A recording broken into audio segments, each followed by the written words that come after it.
और एक तरफा कार्रवाई हो रही है।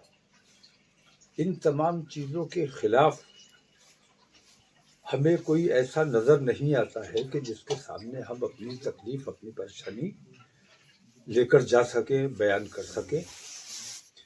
इसलिए हमने ये फैसला किया है कि इन तमाम चीज़ों से निजात हासिल करने के लिए हमारे पास कोई रास्ता नहीं है, तो इन हालात में हमें आज़ाद रहने का कोई हक नहीं है। हमें गिरफ्तार हो जाना चाहिए। अभी जैसे सलमान अजहरी साहब को गिरफ्तार कर लिया गया, मुफ्ती साहब उन्होंने कहीं कोई हेट स्पीच नहीं दी, इसके बावजूद उन्हें गिरफ्तार किया गया, झूठा इल्ज़ाम लगाया गया। और अगर हेट स्पीच दी भी है तो मुकदमा कायम किया जाना चाहिए था, उनका जवाब तलब किया जाना चाहिए था। और एटीएस का इससे क्या ताल्लुक है, मेरी ये समझ में नहीं आ रहा है। एटीएस ने की तहवील में उन्हें क्यों लिया गया है, गुजरात क्यों ले जाया गया है? तो मुझे लगता है कि हमारे जो काबिल ज़िक्र और बाइज़्ज़त और बावक़ार उलमाए किराम हैं, अब उन पर शिकंजा कसने की कोशिश की जा रही है। पहले देवबंद के उलमा पर दबाव बनाया गया, उन पर दबाव बनाने के बाद जब उनको कंट्रोल कर लिया गया, तो अब सूफीज़्म की तरफ, जिनको ये हमेशा खुद कहते रहे कि ये सॉफ्ट रहते हैं, तो सूफीज़्म के उलमा पर की तरफ अब इनकी तवज्जो हुई है और इनको दबाव में लेने की कोशिश की जा रही है। तो क्या ये नहीं लगता है कि जब लोग आएंगे बड़ी संख्या में, क्योंकि आपके वाहन पे लोग आएंगे, तो बवाल होने की भी आशंका है? इसकी जिम्मेदारी कौन लेगा? क्या आप जिम्मेदारी लेने को तैयार हैं? अगर कोई बवाल होता है, दंगा फसाद होता है, कौन जिम्मेदारी लेगा? आपने तो पूरे देश में आह्वान किया है कि सभी लोग गिरफ्तारी दें। नहीं, और लोग तमाम भीड़ लगाते हैं, उनकी जिम्मेदारी कौन लेता है? उनकी जिम्मेदारी सरकार की है, उनकी जिम्मेदारी सरकार को लेनी चाहिए। और भीड़ अगर लगती है, मैंने भीड़ को नहीं बुलाया है, मैंने तो ये कहा है कि मैं गिरफ्तारी दूंगा। कुछ लोग आ जाएंगे मेरे साथ गिरफ्तारी देने के लिए, उनका स्वागत है, वो भी मेरे साथ गिरफ्तारी देंगे। भीड़ अगर जमा होती है तो जिला प्रशासन की जिम्मेदारी है, व्यवस्था करना पुलिस और प्रशासन का काम है, वो अपना काम बखूबी अंजाम देंगे। आपके एक बयान काफ़ी चर्चा में है कि आपने कहा है कि हमारे युवा अगर कंट्रोल से बाहर हो गए तो जंग का माहौल हो जाएगा। क्या आपको नहीं लगता ये भड़काऊ बयान है? नहीं, मेरी तो हर बात आप लोगों को भड़काऊ लगती है। मैं अगर अपने देश प्रेम की भावना का दिल चीर कर आपके सामने रख दूं तो भी आप लोग यही कहेंगे कि देखिए फिर से भड़काने की कोशिश की गई, जबान में जहर भरा हुआ है। मैं अपनी बात नहीं करता, किसी भी मुसलमान की बात आपको कितनी ही अच्छी हो, आपको उसे जहरीली बात बनाकर ही पेश करना है। मुझे इसका बेहद अफसोस है कि हमारा मीडिया इस किस्म का माहौल, अगर सबसे बड़ा कोई जिम्मेदार है भारत में फिरका परस्ती फैलाने के लिए, तो वो ये गोदी मीडिया है और वही हिंदू मुस्लिम नफरतें फैलाने का काम कर रहा है।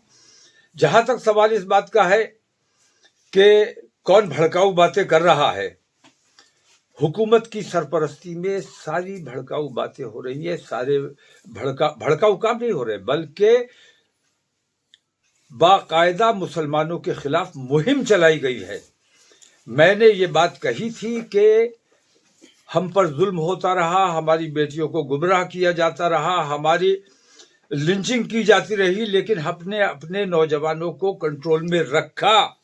हमारे नौजवानों ने अगर रिएक्शन दिया होता तो कभी कभी ये बजरंग दल और विश्व हिंदू परिषद वाले हमारे मुल्क में अफरा तफरी का माहौल बनाना चाहते हैं। वो अफरा तफरी का माहौल हमने कभी बनने नहीं दिया है, हमने एहतियात की है। अब हमारे नौजवान अगर हमारे कंट्रोल से बाहर हो गए तो स्थिति खराब हो सकती है, मैंने ये बात कही है। तो ये चिंता का विषय सरकार के लिए होना चाहिए। अपने उन गुंडों को जिनको खुली छूट मिली हुई है, उन गुंडों को कंट्रोल करो। अगर तुम चाहते हो कि देश में अफरा तफरी का माहौल ना बने, तो उन गुंडों को आपको कंट्रोल करना चाहिए।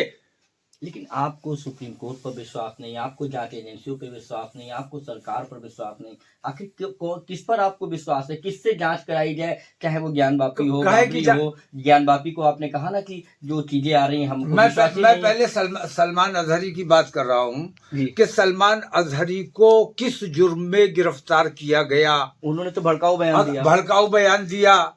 मैं भी भड़काऊ बयान दे रहा हूँ। मुझे गिरफ्तार क्यों नहीं किया गया? मुझे गिरफ्तार किया जाना चाहिए। मैं स्वेच्छा से गिरफ्तारी देने को तैयार हूँ, तो लोग कह रहे हैं कि नहीं, आप गिरफ्तारी मत दीजिए। मेरे ऊपर दबाव बनाया जा रहा है कि मैं गिरफ्तारी ना दूं। तो जो मैं गिरफ्तारी दे रहा हूं, मुझे गिरफ्तार करने को तैयार नहीं है आप। उसको दबाव बनाने के लिए, पूरी मिल्लत इस्लामिया पर दबाव बनाने के लिए आप उसको गिरफ्तार कर लेते हैं। लेकिन गिरफ्तार करने में एटीएस से क्या ताल्लुक है इस बात का? दबाव तो आप भी बनाना चाहते हैं ताकि ज्ञान वापी का जो रिजल्ट आए वो ना आए, सुप्रीम कोर्ट दबाव में हो, कोर्ट दबाव में हो, सरकार दबाव में हो, एजेंसियां दबाव में हो, जब इस तरीके से हुजूम निकलेगा सड़कों पे। नहीं, मैं ये बात कह रहा हूँ कि सलमान अजहरी का एटीएस से क्या ताल्लुक बन गया, और एटीएस से क्यों ताल्लुक बनाया जा रहा है, क्यों इस किस्म का माहौल बनाया जा रहा है। और मैं ये समझता हूं कि कल मुझे भी गिरफ्तार किया जा सकता है, और मेरे मोबाइल में और लैपटॉप में वो तमाम चीज़ें दिखा देंगे कि कहाँ कहाँ से मेरे ताल्लुक है, कहाँ कहाँ से मेरी बात होती है, कहाँ कहाँ से मुझे फंडिंग होती है।